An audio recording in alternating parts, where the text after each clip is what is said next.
Assalamualaikum warahmatullahi wabarakatuh. Pada pertemuan kali ini kita akan belajar membuat rencana pelaksanaan pembelajaran IPA. Nah, yang perlu kita lakukan adalah kita harus membuat KOP-nya terlebih dahulu, yang terdiri dari sekolah, mata pelajaran, kelas atau semester, materi pokoknya, serta alokasi waktunya. Pertemuan berapa materi tersebut, kemudian berapa alokasi waktunya, berapa jam pelajaran, kali berapa menit, seperti itu. Selanjutnya, komponen pertama adalah kompetensi inti KI 1, KI 2, KI 3, KI 4 yang bisa kita lihat pada kurikulum K13. Kita salin di sana untuk yang IPA. Selanjutnya, komponen kedua adalah kompetensi dasar. Nah, kompetensi dasar yang harus kita tuliskan adalah kompetensi dasar terkait pengetahuan, kompetensi dasar ketiga, dan keterampilan, kompetensi dasar yang keempat. Selanjutnya, setelah kita menuliskan kompetensi dasar yang sesuai dengan materi yang ingin kita angkat, selanjutnya kita buat indikator pencapaian kompetensi atau IPK. Nah, di sini kita harus menyediakan kata kerja operasional. Nah, IPK di sini kita kembangkan sendiri berdasarkan KD yang ada di K13. Jika kompetensi dasarnya itu mencakup C2 atau kompetensi level 2, maka IPK-nya juga diharapkan sesuai dengan KD-nya, yaitu kompetensi yang kedua atau C2. Demikian juga untuk keterampilan. Jika keterampilannya P1, nah berarti juga harus menyesuaikan IPK-nya adalah yang P1. Selanjutnya, setelah kita menyusun IPK, kita lanjut ke membuat tujuan pembelajaran. Untuk tujuan pembelajaran ini ada tujuan pembelajaran sikap kognitif atau pengetahuan dan tujuan pembelajaran psikomotorik atau keterampilan. Nah, untuk sikap apa yang ingin kita ukur pada pertemuan tersebut, pada RPP yang ingin kita buat. Nah, misalkan di sana contohnya adalah bertanggung jawab, kemudian rasa ingin tahu, rasa percaya diri. Nah, maka dituangkan di sana tujuan pembelajarannya. Nah, tapi perlu kita ingat, dalam penyusunan tujuan pembelajaran kita harus menggunakan prinsip ABCD. A. Audien, yaitu peserta didik atau siswa. B. Behaviors, berarti dia kemampuannya pada level apa. Misalkan kognitif C2 menjelaskan atau kemampuan yang lainnya, seperti itu. Nah, kalau untuk sikap adalah sikap apa yang ingin diukur. Nah, bertanggung jawab berarti behaviornya adalah bertanggung jawab. Kemudian C, condition. Nah, condition di sini adalah kondisinya pada saat kegiatan yang mana. Nah, saat melakukan diskusi dalam LKPD dan pembelajaran misalkan. Nah, itu adalah kondisinya. Kemudian D, degree. Degree adalah tingkat. Nah, atau tingkatan. Nah, melakukannya dengan apa? Dengan benar atau dengan baik. Nah, itu adalah degree. Nah, demikian juga untuk yang kemampuan kognitifnya dan psikomotoriknya juga sama, seperti itu. Selanjutnya, komponen selanjutnya adalah materi pembelajaran. Nah, di sini materi pembelajaran sudah kita bahas di pertemuan awal yang terkait materi hakikat IPA dan materi faktual, konseptual, prinsip serta prosedural. Nah, ini kita tuangkan materi yang ingin kita susun RPP-nya apa. Nah, materi faktualnya apa, kita tuangkan di sana. Berarti kalau materi faktual adalah yang bisa kita amati, bisa kita observasi. Kemudian untuk materi konseptualnya apa? Berarti materi gabungan antara beberapa fakta fakta itu. Kemudian prinsip, beberapa konsep dan fakta, dan prosedural. Prosedural di sini adalah materi-materi yang dia menuntut untuk prosedural atau langkah atau cara. Semisal materi yang kalian ambil adalah tidak melakukan percobaan, seperti percobaan kan berarti ada langkahnya, ada cara-cara tahapannya. Misalkan tidak ada materi seperti itu, maka tidak usah ditulis atau proseduralnya di shred itu.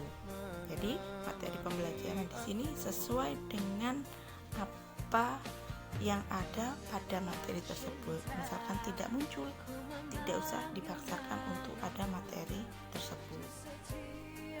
Selanjutnya adalah pendekatan dan model pembelajaran. Ini tergantung kalian nanti menggunakan pendekatan dan model pembelajaran apa. Misal di sana saya contohkan pendekatannya saintifik, model pembelajarannya time game turnamen atau TGT. Nah, metode pembelajarannya apa? Berarti metode pembelajaran adalah yang kita gunakan untuk menyampaikan pembelajaran tersebut dengan menggunakan model TGT tersebut. Misalkan bisa berupa metode pembelajarannya itu ceramah atau diskusi atau tanya jawab. Nah, itulah yang disebut metode pembelajaran. Kemudian untuk media pembelajarannya ini menyesuaikan, tetapi yang harus ada adalah LKPD, lembar kerja peserta didik, kemudian medianya. Nah, yang lainnya menyesuaikan. Jika kalian melakukan praktikum pada RPP kali ini, berarti juga bisa dicantumkan di sana adalah bahan dan alat praktikumnya, seperti itu. Jadi yang media pembelajaran ini nanti menyesuaikan apa yang kalian gunakan dalam pembelajaran kali ini. Selanjutnya, komponen selanjutnya adalah kegiatan pembelajaran. Untuk kegiatan pembelajaran ini menyesuaikan apa yang menjadi model pembelajaran yang kalian ambil. Sudah kita pelajari di pertemuan sebelumnya. Nah, untuk yang kegiatan awal biasanya ada orientasi, persepsi, kemudian motivasi, seperti itu. Nah, di sana ada yang berwarna biru, mengamati, menanya. Nah, itu adalah keterampilan 5M, seperti itu. Jadi, jika pada kegiatan kalian diusahakan ada keterampilan 5M tersebut. Itu ya. Kemudian selanjutnya memberikan acuan. Itu untuk yang pertama, untuk kegiatan pendahuluan. Nah, untuk inti dari untuk inti dari model pembelajaran TGT, pasti mempunyai sintak atau tahapan. Nah, di sini saya berikan berupa fase. Jadi dalam TGT itu ada beberapa fase. Yang pertama fasenya pembentukan kelompok. Itu diikuti, nanti kalian menggunakan model apa, sintaknya bagaimana, nah itu diikuti. Kemudian ini kalau TGT ada pemberian materi, fase selanjutnya kerja kelompok. Nah, ini disesuaikan dengan model yang kalian ambil. Nah, yang seperti yang saya jelaskan di sana dalam RPP yang kalian buat, ada keterampilan 5M yang meliputi mengamati, menanya, kemudian mengumpulkan data, menganalisis, mengkomunikasikan, seperti itu. Nanti di dalam RPP kalian yang mana yang menunjukkan mengomunikasikan, mengasosiasi, kemudian mengumpulkan data. Nah, itu nanti kalian tuliskan sendiri. Nah, karena TGT maka ada fase yang namanya turnamen. Nah, itu dituliskan.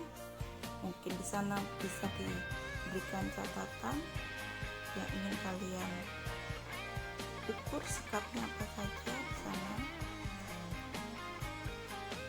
Kemudian yang tahap terakhir, sintak terakhir, fase terakhir dari model PGT adalah penghargaan. Penghargaan ini adalah semua model-model kooperatif di akhir pembelajaran itu wajib memberikan penghargaan. Oke, selanjutnya komponen selanjutnya adalah sumber belajar. Sumber belajar ini kalian tuliskan, kalian menggunakan apa saja sumber belajarnya. Nah, bisa buku referensi, misalkan buku referensi dari penulis lain. Kemudian buku ajar. Nah, buku ajar di sini adalah buku yang kalian buat sendiri, atau bisa disebut kalau tidak buku mungkin karena simple bisa modul ajar seperti itu. Kemudian kalau kalian membuat suatu media atau kalian ngambil link YouTube pengembangan media orang lain kalian gunakan dalam pembelajaran, maka kalian juga harus mencantumkan sumber belajarnya, alamat websitenya itu apa, http apa, bla bla bla, seperti itu harus dicantumkan juga seperti itu. Komponen selanjutnya adalah penilaian proses dan hasil belajar. Nah, ini dipetakan, jadinya nanti sudah ada di lampiran yang ingin kalian nilai apa. Di KI 1 dan KI 2 sikap, berarti nanti instrumennya berupa lembar observasi sikap. Kemudian KI 3 nya nanti yang ingin kalian nilai apa, pengetahuannya, diberikan apa, bisa tes tulis atau lesan atau yang lainnya, kemudian terlampir. Dan yang ketiga KI 4 unjuk kerja. Nah, di sini keterampilan, berarti kalian instrumennya adalah lembar observasi unjuk kerja presentasi atau unjuk kerja praktikum dan lain sebagainya. Karena ini tidak praktikum, TGT ini permainan dan nanti ada yang mewakili untuk mempresentasikan dan lain sebagainya, maka di sana boleh diberikan instrumen berupa lembar kerja unjuk kerja presentasi. Jadinya sesuai dengan apa yang kalian ingin nilai, seperti itu. Nah, poin selanjutnya adalah rencana tindak lanjut hasil penilaian, bisa berupa remedial dan atau pengayaan. Nah, remedial ini berarti di sekolah sudah ada KKM, kriteria ketuntasan minimalnya berapa, misalkan 75. Nah, siswa-siswa mana yang nilainya kurang dari 75 maka akan ikut yang namanya remedial. Nah, nanti untuk remedial kalian memberikan soal apa misalkan, nah itu dituliskan di AB itu, atau kalian melakukan apa, mungkin mengulang lagi penjelasan materi, nah itu disebutkan di sana. Setelah itu diberikan soal ulangan harian berapa soal, soalnya bagaimana, nah itu dituangkan di poin itu A dan B.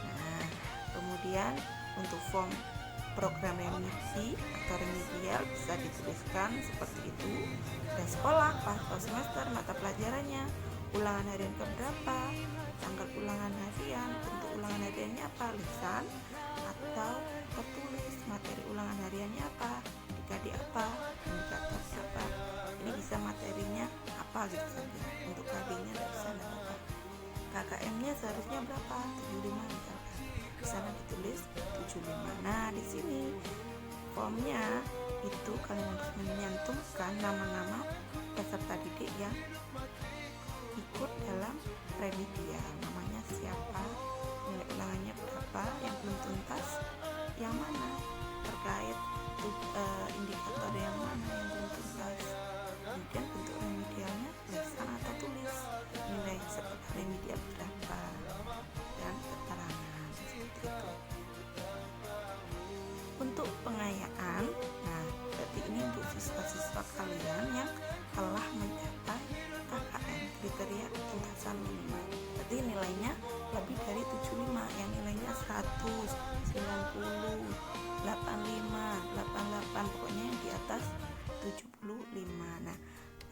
kalian lakukan dengan siswa-siswa yang nilainya di atas KKM. Nah, harus kalian deskripsikan di sana. Misalkan kalian menyuruh membaca buku atau sumber belajar lainnya tentang materi tersebut, atau menyuruh membuat peta konsep atau mind map tentang materi tersebut, seperti itu. Dan yang terakhir adalah biasanya dituliskan membuat RPP tersebut, guru tersebut, dan kepala sekolah, seperti itu. Nah, kemudian berarti untuk yang penilaian proses dan hasil belajar ini nanti dilampirkan ya. Ini tetap dibuat setelah tanda tangan dari guru penyusun RPP itu dan kepala sekolah. Setelah ini itu ada lampiran-lampiran yang menunjukkan penilaian yang ingin kalian lakukan, seperti itu. Terima kasih untuk RPP, penjelasannya sampai sini. Saya akhiri, wassalamualaikum warahmatullahi wabarakatuh.